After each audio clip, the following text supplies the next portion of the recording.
Hello friends, நான் உங்கள் திவி. இன்றைக்கி பாவக்காய் குழம்பு எப்படி வைக்கலான்னு பார்ப்போங்க. இப்போ பாவக்காய் ஸ்லைஸாக கட் பண்ணி எடுத்திருக்கேன். இதை இப்போ நல்லெண்ணெய் ஊற்றி நல்லா ஃப்ரை ஆகட்டும். இப்போ குழம்புக்கு தேவையான இன்க்ரீடியன்ஸ்லாம் நம்ம ரெடி பண்ணிக்கலாம். பாவக்காய் இந்த அளவுக்கு ஃப்ரை ஆனால் போதுங்க. இப்போ இதை நம்ம ஒரு பிளேட்டுக்கு மாற்றிடலாம். இப்போ இதே பாத்திரத்தில் ஒரு 3 டேபிள் ஸ்பூன் எண்ணெய் ஊற்றிக்கலாம். நல்லெண்ணெயில் ஊற்றி செய்யும் போது டேஸ்ட் நல்லா இருக்குங்க. இது போட்டிருக்கேன்.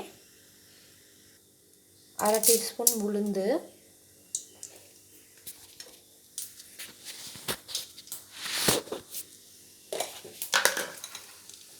சீரகம் கொஞ்சம்,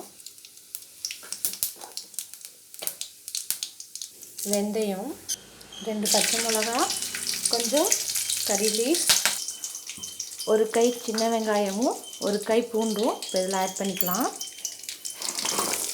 இது நல்லா வதங்கி வரட்டும். அது வரைக்கும் நம்ம கொஞ்சம் வெயிட் பண்ணலாம். இப்போ வெங்காயம் நல்லா வதங்கிடுச்சு. இது கூட மஞ்சள் தூளும் மிளகாத்தூளும் ஆட் பண்ணிக்கலாம். மஞ்சளும் மிளகாய்த்தூளும் ஆட் பண்ணியாச்சு. இதை கொஞ்சம் அப்படியே ஃப்ரை பண்ணிக்கலாம். இதுக்கப்புறமா நான் ஒரு 2 பெரிய சைஸ் தக்காளி மிக்ஸி ஜாரில் அரைச்சி வச்சுருக்கேன். அதை இது கூட சேர்த்துக்கலாம்.